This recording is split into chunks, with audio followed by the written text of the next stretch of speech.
let's start at the basics. What is language?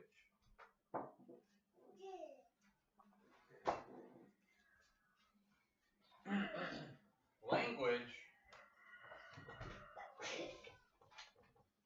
is a means of communicating. It's a means of sharing ideas and thoughts and feelings. And it is made up of words. How we talk is all about the words that we use, the ideas. Language takes an idea and turns it into words, which then sends somebody else another idea.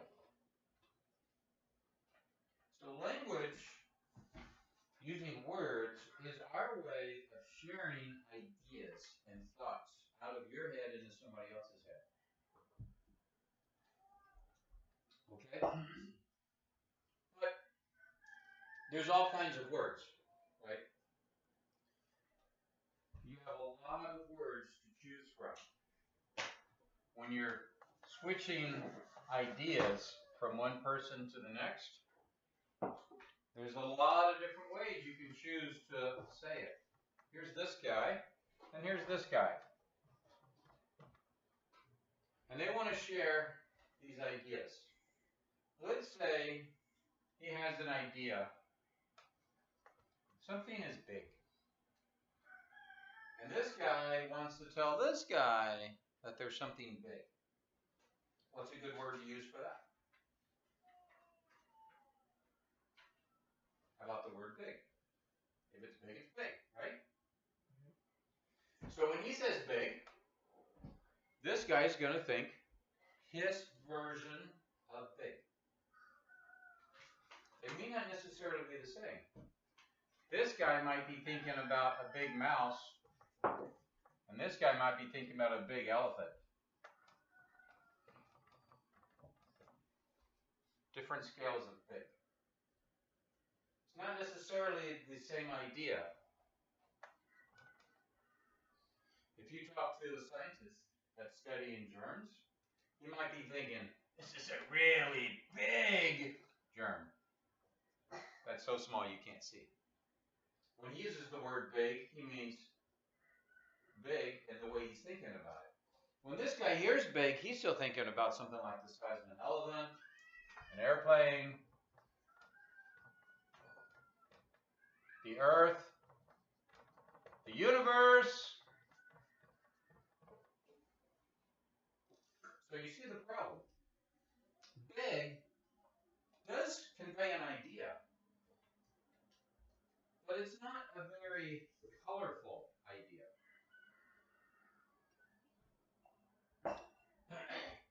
It's not very descriptive.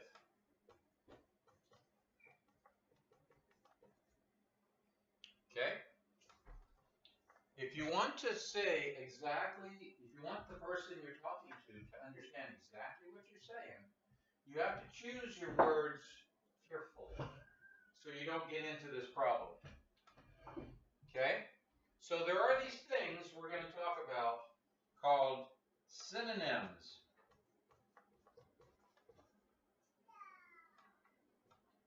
A synonym, synonyms are lists of words that are nearly the same thing, but a little different color. So let's see if we can help this guy get the idea across. He wants to talk about something big. What are some other words that give you the same idea, like big? Let's throw some out. Like large. Large. That's a good one. Let's get rid of that. Large. What's some other ones? Enormous. Enormous.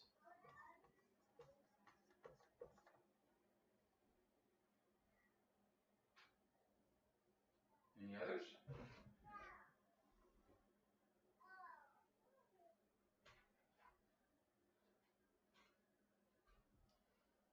Words that mean something like big. Huge. Huge.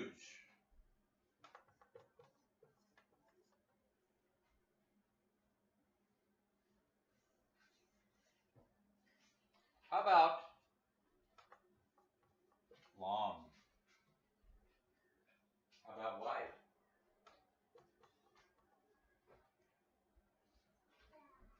How about extra? There's a lot of words. And as you get further down this list, the words start going further and further from the core meaning, because words work like this. It's like a pyramid. Let's put any word at the top. Big. What are some of these words that are really close to big? Large. Enormous is a little bit different. It's going to be more like over here. Huge is going to be down here with enormous. Extra, that's kind of a whole different meaning, but it's kind of the same. You see, they get spread out as you go down this list. Long and wide, they're kind of different too. They're maybe even further. It's not really the same thing, but it kind of is, right? So you can build a pyramid, and whatever word you put on the top, you can think of words that are very close to it. You can also think of words that are pretty far away, but kind of in the same family. Okay? These are all synonyms. Here's the funny thing about words. How do you choose? Here's the question. What's bigger? Big, large, enormous, or huge? Enormous. Is that the biggest one? What do you think? Let's call this, that's the biggest. That's number one. What's the next biggest? Huge. Number two. What's the next biggest? Large. What's the next biggest? Big. So that's interesting. I thought these all had the same meaning. If they have the same meaning, how can they be different? This is the color of words. These words, they are synonyms. They mean the same thing. They're in different colors. Okay? What I mean by that is, a color gives you a feeling.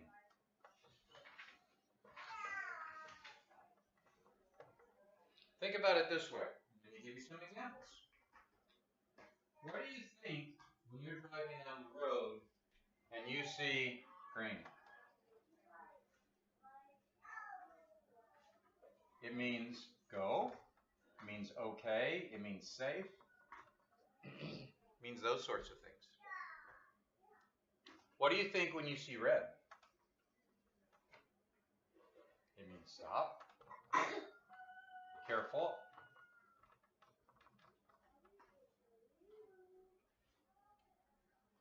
What do you think, what do you feel if you see yellow? That's caution. Caution. So there's, the color gives you feelings. Words are the same way. Big and enormous mean the same thing, but they're in different colors. Enormous is a feeling of being bigger than even big. Bigger than big. Huge is what you say when big just doesn't quite do it. That was huge. You should have seen that turnip. That's the biggest turnip I've ever seen. It's huge. It's enormous. Or, that's a large turnip. See the difference in the color of the words? So, how you choose your words is really important when you're talking. Let's see if we can pull some of these feelings out. Let's take a sentence. This guy wants to say something. Big dog scared me.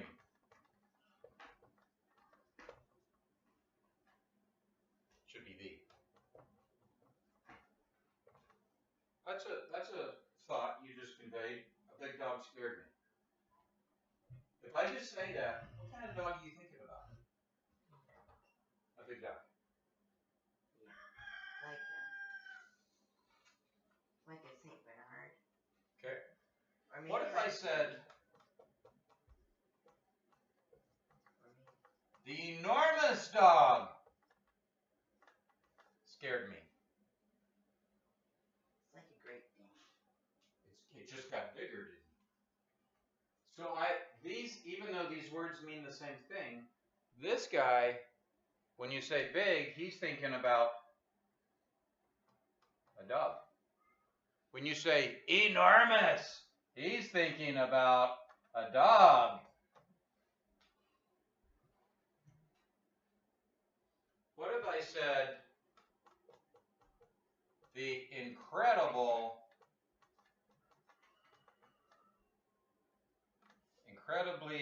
huge dog? That's a little different color again, yeah. Incredibly means I can't believe it. It's bigger than I can believe. Enormous means really big. And big means it's not small. So he's thinking different pictures in his head when he hears these sentences. So this guy, when he's talking, if he's thinking about this dog, and he says the incredibly huge dog, is that a lie?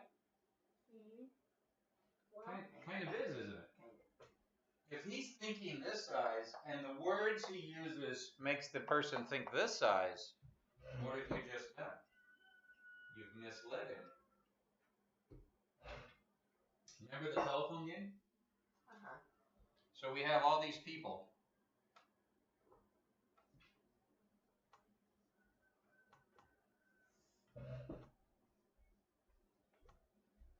This guy says enormous.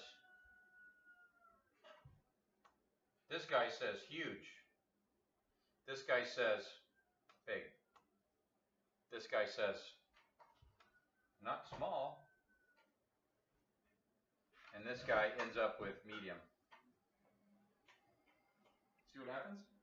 Everyone is just a little bit different than the one before, but if you keep doing that, you end up with a very different thought. Okay? This is what I call the color of words. These are all the same thing, except for, of course, the last one. But it's in different colors. So the words that we choose are incredibly important because we're conveying ideas, and the listener doesn't always hear what we say. He hears the words, but he doesn't always get the same picture in his head. That's why the telephone game works. As you go down, you get different pictures, and everybody is describing the picture. If this guy talked to that guy, it'd be different than if you go through all these other people. It's because of the words that we choose. Every single word has a little bit different color to it. So let's try another example. I want to tell a story about a thunderstorm. And in this story, I want to portray the fact that I was really scared. What kind of words am I going to use? They need to be words that bring up fear, that bring up danger, that bring up unusually bad. Okay? So am I going to say a bad storm? No. Probably not, unless I plan on adding a whole bunch of words after it to make the listener understand how bad it was. What's a different way to say bad storm? A horrible storm? Horrible. That's a whole different feeling, right? If it's a horrible storm, now you have pictures of little kids hiding under the table because it was horrible. See? It creates a different picture in your head. What if I said Terrible. dangerous?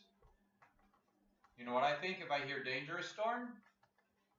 I think about when I was a kid in Texas and hurricanes blew in and you're seeing trees bend over to the ground and glass doors bend in, that's a dangerous storm. Things about to happen. When you see this word, you think about something bad is about to happen. When you see this, you think about fear. When you see this, you don't really know what to think. It's not a very descriptive word. It's not very colorful. These are colorful words. What's another colorful word?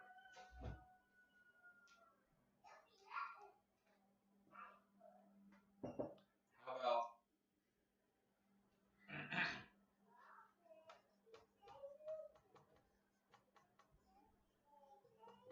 electrifying storm? That's a whole different feel now. It's still a bad storm, but electrifying storm, you think about lots of lightning, lots of lights, color, things going on in the sky, things to watch, entertainment, power. But you don't necessarily think danger. You don't necessarily think horrible.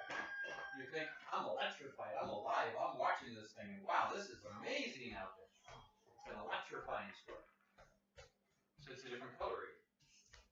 Every one of these is a different color, and this guy, when he thinks about the idea he just heard, he's thinking in different terms.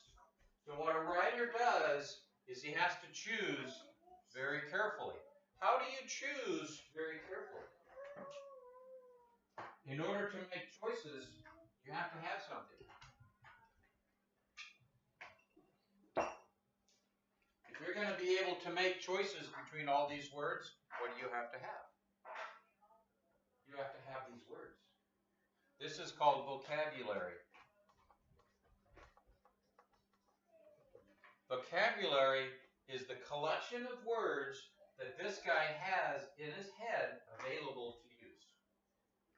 The bigger his vocabulary, the more words of different colors this guy has in his head. And therefore, when he's talking or writing or whatever, the more words he has in his head, the more different ways he can say it. Here's another interesting thought. Okay? If you don't have big words, notice how these words are bigger than those. Generally speaking, the more descriptive a word is, the bigger it gets. Well, what if you don't have a bunch of big words? What if using only small words, tell me about an electrifying storm. What are you going to say? What's the way to say it? Bad storm, does that give you pictures of stuff in the sky? No. So what are you going to have to do? You're going to have to add words. With lightning, across the sky, lighting up. Makes me feel alive. So this guy has two choices. He can say, it was a bad storm with lots of lightning all across the sky, lighting up everything I could see at night and made me feel really alive. Or you can say, it was an electrifying storm. Because electrifying storm means all of those things. So here's the trick. Big words are big because they have lots of meaning inside of them. They're very descriptive. They draw a picture. This one word draws a picture of all of this. So when you read things from good writers, you'll notice they don't write a whole paragraph about the storm. They give you a word that draws that whole paragraph in your head when you read that word. When you see electrifying, you know it means all these things. He just wrote one word. So if you want to tell a story or write a story and you want to cause this idea, you have options. You can choose lots of little words. There's an advantage to this.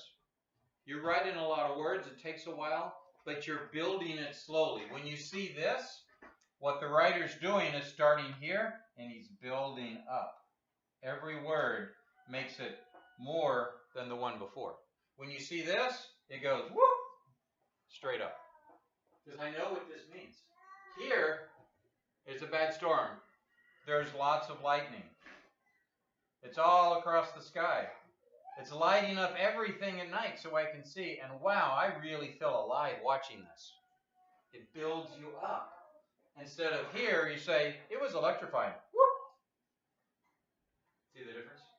So what effect do you want to create? Do you want to slowly build the person up for a reason?